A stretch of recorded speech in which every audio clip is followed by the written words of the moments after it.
Arizona Wilder, who spoke for us last August in one of our very first public speaking engagements, gave us part of the story of her life.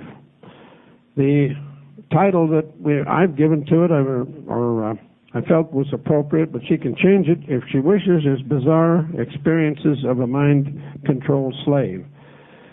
We're all familiar, at least somewhat, with the mind control area, the mind control program, but not nearly into some of the absolutely unthinkable experiences that people go through. Give her a nice warm round of applause and welcome her back again to give us additional information on what she has learned, what she can now share with us that she didn't last year. Here comes Arizona.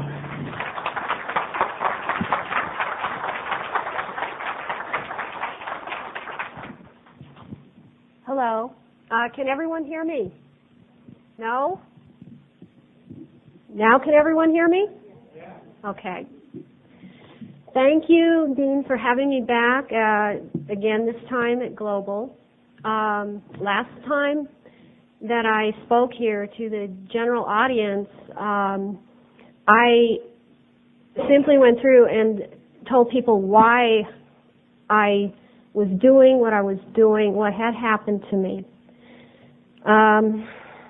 And what I have to say about that at this time is that there were a lot of other things that happened besides rituals. There was programming at bases. They used military bases because they won't have any interference when they have someone on a military base. And a lot of my programming took place on military bases. And I would like to talk about that. I would like to talk about the fact that there are rituals done at the military bases also, and that rituals are not a cover for mind control programming, as some survivors have been saying publicly lately. The people that do the mind control are involved, and rituals are very much a part of how they do things. For example, naval intelligence members or people that are in naval intelligence are usually very involved with Ordo Templi Orientis. And that doesn't mean that everyone in naval intelligence is involved in that. But naval intelligence is responsible for a lot of overseeing of ritual activity in this country. And they are responsible for a lot of this going on. There are other organizations, other agencies involved, but naval intelligence is very involved. I would like to show some slides today of my artwork depicting what was happening, some of what was happening to me.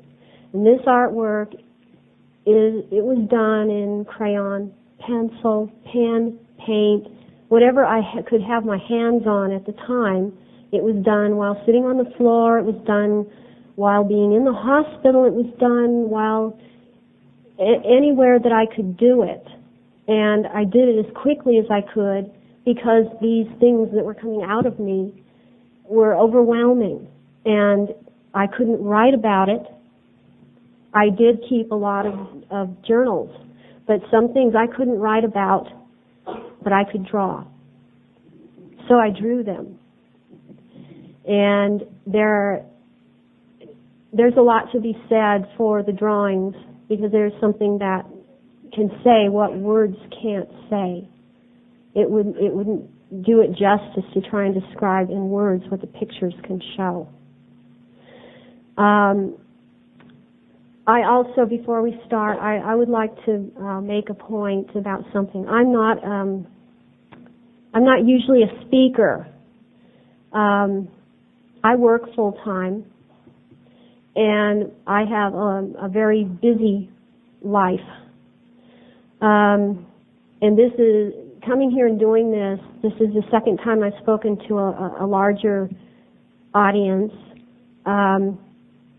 I've been asked, why don't you write a book? I'm not particularly driven to write a book. There's a lot of complexities regarding my feelings right now that I am still trying to deal with. And I am doing this right now. I'm speaking out because of my children having been taken away from me. And this, I'm not the only one. So I feel that other survivors have lost their children in the same way, because this is one of the first things that they do. And this is why I'm speaking out. I'm definitely not doing it for the money. This is not something that I would want to be known for. So I think that it speaks for itself, and I'm telling you right now, this is a serious thing. It's not a game for me. If anyone in the audience feels like they can't watch some of these things, then they're free to leave. And I'm not offended by it. But I'm just letting you know right now that I've had some reactions to these pictures, but I've picked out the tame ones.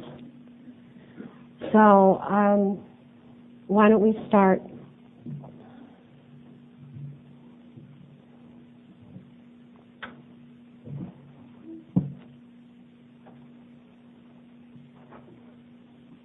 Okay, this first one is an example. This is how I felt as a child, and this is how I felt most of my life. This was a picture that I just drew to express how my mundane life felt. I had no life to speak of. I had a lot of missing time. I couldn't figure out my feelings. I couldn't figure out anything. And this was about the first picture I ever did dealing with what was coming up.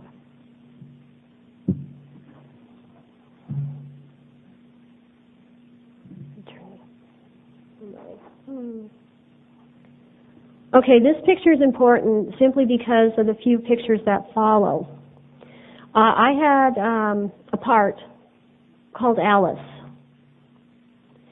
And it turned out that it was Alice in the Gray Place.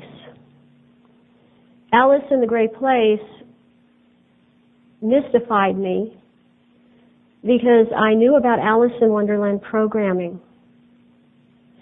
but I didn't know what Alice in the Gray Place meant.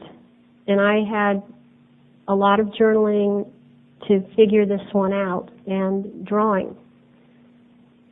So it took a few years to figure this one out. Okay, the next thing that I realized that was coming up with this for some reason were dolphins. And a lot of survivors have spoken about dolphins in their experience and being taught to communicate with dolphins, and this was done on military bases, and this is what happened to me also, that this was coming from a military base, and I still hadn't put it together. So I knew that there were dolphins, I knew that they were gray, and in that way I realized that there was a connection to Alice.